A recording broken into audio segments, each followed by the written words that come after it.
Hi friends, नमस्कार। मैं हूं आपका दोस्त अभिषेक सिंह और आप देख रहे हैं अभिषेक सिंह चैनल।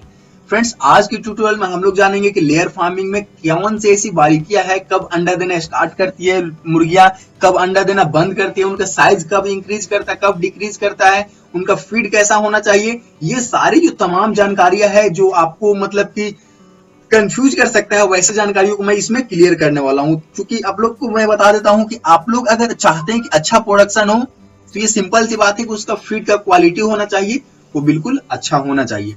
चलिए हम लोग बात कर लेते हैं कि कब अंडा देना स्टार्ट करती है, जो कि मोस्ट इंपॉर्टेंट पार्ट है इस मेरे वीडियो का।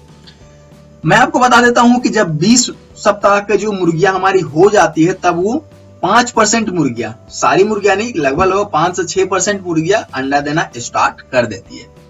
वहीं हम लोग अगर बात करते हैं 20वें सप्ताह की, 21वें सप्ताह की, तो हमारी 10% जो मुर्गियां है वो अंडा देना स्टार्ट कर देती है।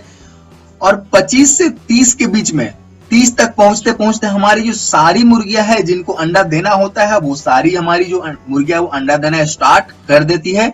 मतलब कि लास्ट 30 सप्ताह आते आते तक सभी मुर्गियां हमारी अंडा देना स्टार्ट कर देती है।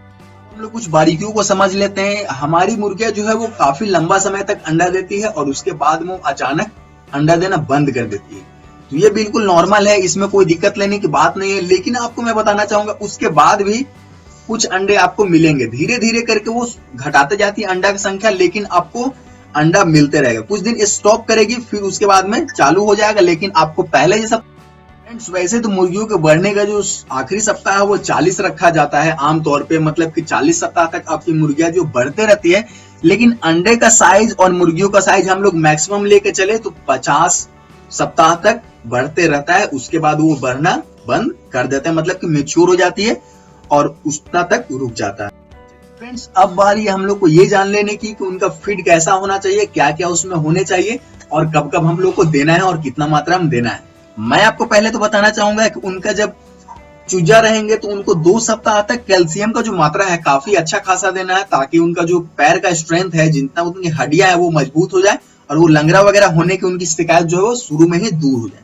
उसके बाद मैं आपको बताना चाहूंगा कि अगर आप नोटिस कीजिएगा कि अगर आपका अच्छा से वेट नहीं पकड़ रहा तो आपको स्टार्टर ही जो 8 सप्ताह तक सिर्फ स्टार्टर चलाना है।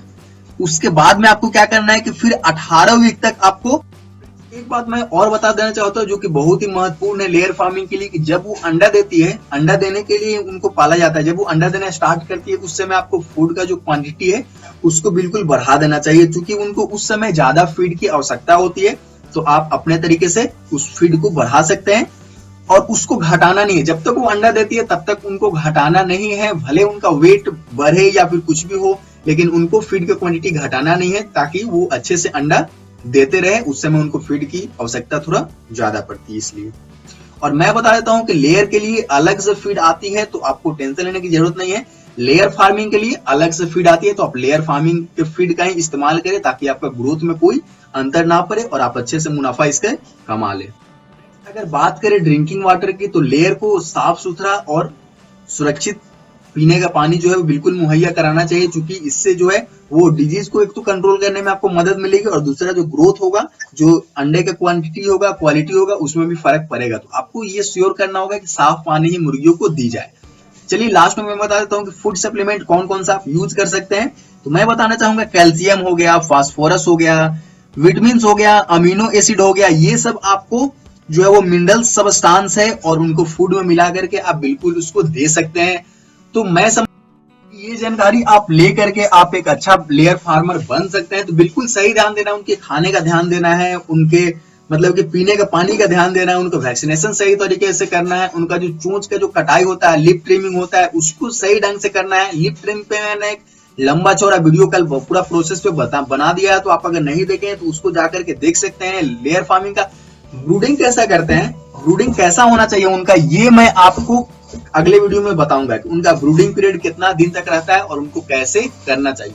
और लेयर फार्मिंग पे पूरी कंप्लीट मैं जानकारी आपको देने वाला हूं। तो अगर अभी तक मेरे चैनल को आपने सब्सक्राइब नहीं किया है तो अभी का भी सब्सक्राइब कर लीजिए, ताकि आपको सुविधा हो और आपको जो भी इंफॉर्मेशन आप जानना चाहते हैं वो डायरेक्ट आपके मोबाइल तक पहुंच जाए। तो अगर अभी तक सब्सक्राइब नहीं किया तो अभी सब्सक्राइब कर लीजिए। अगर वीडियो मेरा पसंद आया आपको तो बिल्कुल लाइक बटन दबा करके मेरे लाइक दिखाइए कि हाँ मुझे ये वीडियो पसंद आया है। और अगर कोई भी डिफिकल्टीज है, कोई आपका सुझाव है, कोई आपका सवाल है, मैं बिल्कुल कमेंट करता हूँ। जब भी टाइम मिलता है मैं यूट्यूब पे कमेंट करते रहता हूँ, तो आप यहाँ पे कमेंट कर सकते हैं, मैं उसका रिप्लाई देने की पूरी कोशिश करूंगा। फ्रेंड्स, उम्मीद करते हैं कि फिर मुलाकात होगी। तब तक के लिए नमस्कार, जय हिंद, वंदे मातरम।